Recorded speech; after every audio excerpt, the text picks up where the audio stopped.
नमस्कार दोस्तों, आप सभी का स्वागत है अद्वैक एजुकेशन यूट्यूब चैनल में। आज का हमारा विषय है प्रत्यय। तो आइए जानते हैं प्रत्यय के बारे में। प्रत्यय दो शब्दों से मिलकर बना होता है, प्रति और अय। प्रति का अर्थ होता है साथ में पर बाद में, और अय का अर्थ होता है चलने वाला। अतः प्रत्यय का अर्थ होता है साथ में पर बाद में चलने वाला। जिन शब्दों का स्वतंत्र अस्तित्व नहीं होता, वे किसी शब्द के पीछे लगकर उसके अर्थ में परिवर्तन कर देते हैं।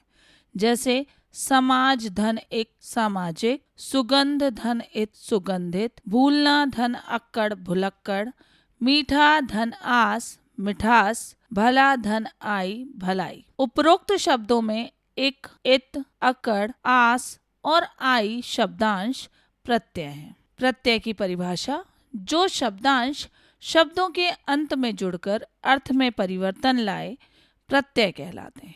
दूसरे अर्थ में शब्द निर्माण के लिए शब्दों के अंत में जो शब्दांश जोड़े जाते हैं, वे प्रत्यय कहलाते हैं। हिंदी के प्रत्यय। हिंदी के प्रत्यय के मुख्यतः दो भेद हैं। पहला कृत प्रत्यय और दूसरा तद्धित प्रत्यय। इस वीडियो में हम तद्धित प्रत्यय के बारे में जानेंगे। इससे पहले हमारे प्रत्यय पार्ट 1 वीडियो में हमने कृत प्रत्यय के बारे में जाना था। तो आगे बढ़ने से पहले अगर आपने हमारे चैनल को सब्सक्राइब नहीं किया है तो सब्सक्राइब कर लें, बेल आइकन को दबाएं ताकि आने वाले नए वीडियोस की नोटिफिकेशन जल्द से जल्द आप तक पहुंच सके। तो आइए जानते हैं तद्धित प्रत्यय के बारे में। तद्धित प्रत्यय संज्ञा, सर्वनाम और विशेषण के अंत में लगने वाले प्रत्यय को तद्धित कहा जाता है और उनके मेल से बने शब्द को तद्धितांत कहा जाता है। दूसरे शब्दों में धातुओं को छोड़कर अन्य शब्दों में लगने वाले प्रत्ययों को तद्धित कहते हैं। जब संज्ञा, सर्वनाम, विशेषण के अंत में प्रत्यय लगते हैं तब उन शब्दों को तद्धित प्रत्यय कहते हैं। जैसे मानव धनता मानवता, अच्छा धन आई अच्छाई, अपना धनपन अपनापन, एक धनता एकता। कृत प्रत्यय क्रिया या धातु के अंत में लगता है, जबकि तद्धित प्रत्यय संज्ञा, सर्वनाम और विशेषण के अंत में। तद्धित और कृत प्रत्यय में यही अंतर है। उपसर्ग की तरह तद्धित प्रत्यय भी 3 स्रोतों संस्कृत, हिंदी और उर्दू से आकर हिंदी शब्दों की रचना में सहायक हुए हैं।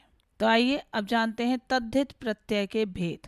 तद्धित प्रत्यय के 8 भेद हैं।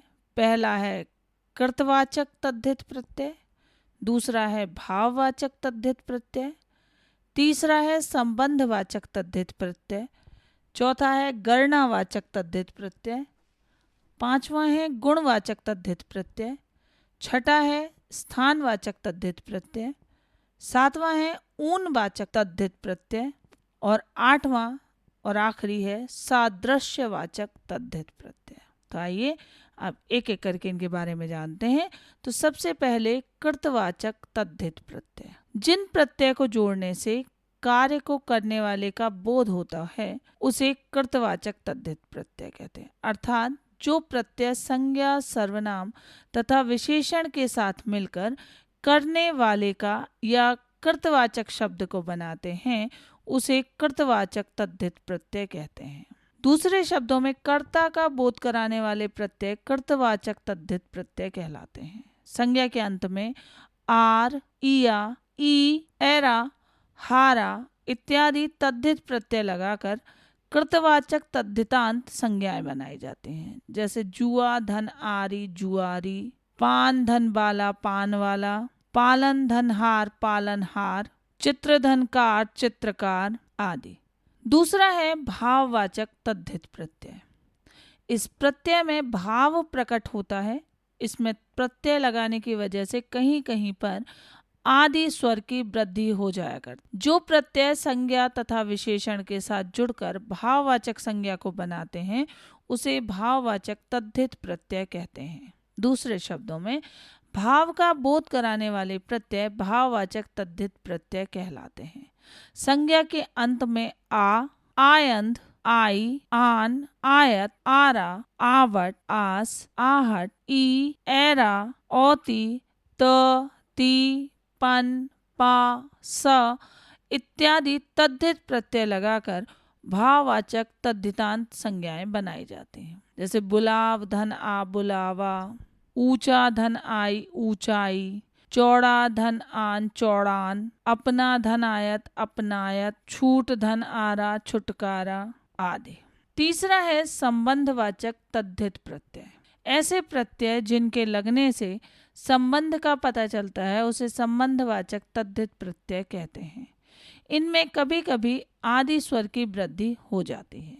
सरल शब्दों में संबंध का बोध कराने वाले प्रत्यय संबंधवाचक तद्धित प्रत्यय कहलाते हैं। संज्ञा के अंत में आल, हाल, ए, एरा, एल, औती, जा इत्यादि तद्धित प्रत्यय लगाकर संबंधवाचक तद्धितांत संज्ञाएं बनाई जाती हैं। जैसे नाना धन हाल ननिहाल, ससुर धन आल ससुराल, चाचा धन एरा चचेरा आदि। चौथा है गणनावाचक तद्धित प्रत्यय। ऐसे प्रत्यय जिन्हें जोड़ने से शब्दों में संज्ञा का पता चले उसे गणनावाचक तद्धित प्रत्यय कहते हैं। सरल शब्दों में संख्या का बोध कराने वाले प्रत्यय गणनावाचक तद्धित प्रत्यय कहलाते हैं। संज्ञा पदों के अंत में ला, रा, था, बा, हरा इत्यादि प्रत्यय लगाकर गणनावाचक तद्धित संज्ञाएं बनाई जाती हैं। जैसे पह धन ला पहला, दुस धन रा दूसरा, सात धनवा सातवां, चौ धन था चौथा इत्यादि। पांचवा है गुणवाचक तद्धित प्रत्यय। ऐसे प्रत्यय जिनके प्रयोग से पदार्थ के गुणों का बोध होता है उसे गुणवाचक तद्धित प्रत्यय कहते हैं। इस प्रत्यय से संज्ञा शब्द गुणवाची हो जाता है। सरल शब्दों में गुण का बोध कराने वाले प्रत्यय गुणवाचक तद्धित प्रत्यय कहलाते हैं।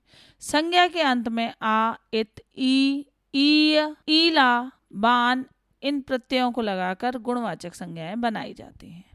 जैसे मीठ धन आ मीठा, इतिहास धन एक ऐतिहासिक, गुण धनवान गुणवान, सज धन ईला सजीला इत्यादि। छठा है स्थानवाचक तद्धित प्रत्यय। जिन प्रत्ययों के प्रयोग से स्थान का पता चलता है वहां पर स्थानवाचक तद्धित प्रत्यय होता है। या सरल शब्दों में हम कह सकते हैं कि स्थान का बोध कराने वाले प्रत्यय स्थानवाचक तद्धित प्रत्यय कहलाते हैं।